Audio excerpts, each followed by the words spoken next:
Bismillahirrahmanirrahim. Assalamualaikum warahmatullahi wabarakatuh. Nabi Muhammad SAW tumbuh dewasa menjadi seseorang yang dapat dipercaya dan mulia akhlaknya. Beliau adalah himpunan dari segenap sifat-sifat terpuji dan adab-adab mulia. Seluruh masyarakat Mekah menyukai dan mencintai Nabi Muhammad SAW karena keluhuran budi dan pekertinya. Pada usia 40 tahun, Nabi Muhammad SAW sering bertafakur di Gua Hiro. Gua Hiro terletak di Jabal Nur, tepat di pinggiran kota Makkah. Arti tafakur adalah mengasingkan diri untuk memikirkan atau menimbang-nimbang dengan penuh kesungguhan atas suatu hal. Beliau bertafakur guna mencari cara untuk menyelamatkan penduduk Arab dari kerusakan akibat perbuatan tercela mereka. Di Gua Hiro, Nabi Muhammad SAW beribadah kepada Allah Subhanahu wa Ta'ala dengan syariat agama yang dibawa oleh Nabi Ibrahim alaihissalam, yaitu agama Tauhid. Selama 1 bulan penuh setiap tahun pada bulan Ramadan, beliau bertafakur di Gua Hiro. Nabi Muhammad SAW bertafakur agar beliau terhindar dari segala kerusakan duniawi. Nabi Muhammad mulai bertafakur karena mengkhawatirkan kaumnya yang hidup dalam kerusakan dan kemaksiatan. Beliau juga bertafakur guna memikirkan jalan keluar agar kaumnya dapat keluar dari kesesatan dan kebodohan. Bertafakur juga menjauhkan Nabi Muhammad SAW dari segala pergaulan orang-orang yang berakhlak buruk. Selama bertafakur, keluarga beliau sangat mendukung. Bahkan Khadijah, sang istri pun selalu membawakan bekal jika Nabi Muhammad SAW hendak bertafakur beberapa hari. Anak-anak beliau pun tidak pernah keberatan saat ditinggal Nabi Muhammad untuk bertafakur. Nabi Muhammad SAW pulang ke rumah ketika beliau merasa rindu kepada keluarga atau ketika bekal makanannya telah habis. Dengan bertafakur, Nabi Muhammad merasa hatinya bersih dan terbebas dari pengaruh buruk duniawi. Pada bulan Ramadan, ketika Nabi Muhammad SAW berusia 40 tahun, ada kejadian yang sangat aneh di Gua Hiro. Ada sesuatu yang bercahaya datang mendekati Nabi Muhammad SAW.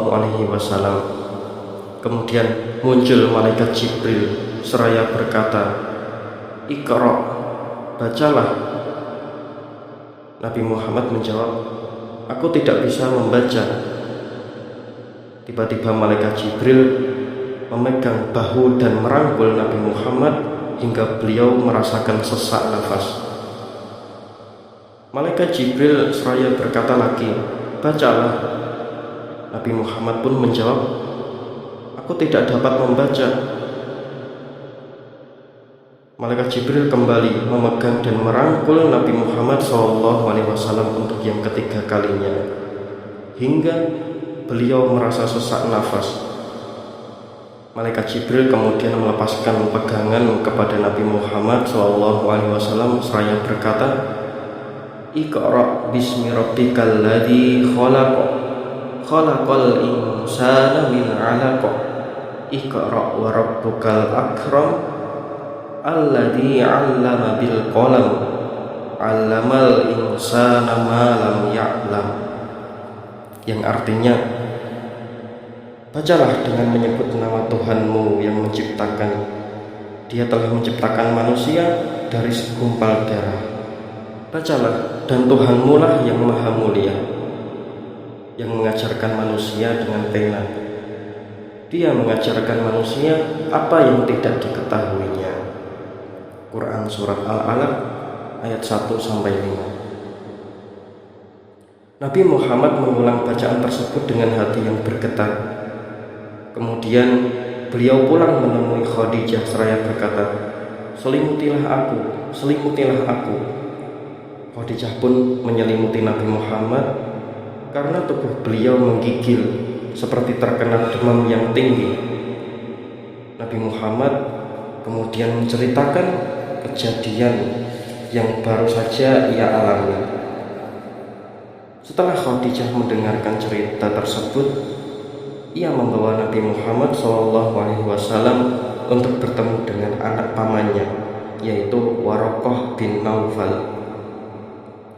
Waraqah bin Naufal adalah seorang Nasrani yang taat. Ia juga menulis Injil dalam bahasa Ibrani. Waraqah adalah orang yang sangat tua dan buta. Nabi Muhammad menceritakan kejadian yang dialaminya di Gua Hira kepada Waraqah. Kemudian Waraqah berkata, demi Allah, ini adalah Nabi yang diturunkan Allah kepada umat manusia.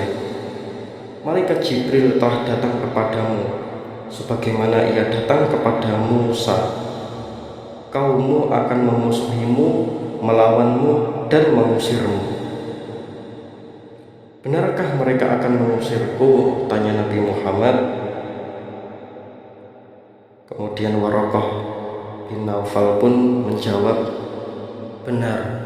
Tidak seorang pun pernah membawa seperti apa yang engkau bawa, melainkan akan dimusuhi. Andaikan aku masih hidup pada masamu, tentu aku akan membantumu dengan sepenuh kesungguhan. Setelah menemui Waraqah, Nabi Muhammad merasa tenang. Nabi Muhammad menjadi orang pilihan Allah Subhanahu wa Ta'ala. Dengan diterimanya wahyu yang pertama, yaitu surat Al-Alaq ayat 1-5, berarti Nabi Muhammad telah diangkat menjadi seorang rasul bagi umat manusia. Semoga bermanfaat. Jangan lupa share, like, komen, serta subscribe supaya channel ini lebih berkembang. Wassalamualaikum warahmatullahi wabarakatuh.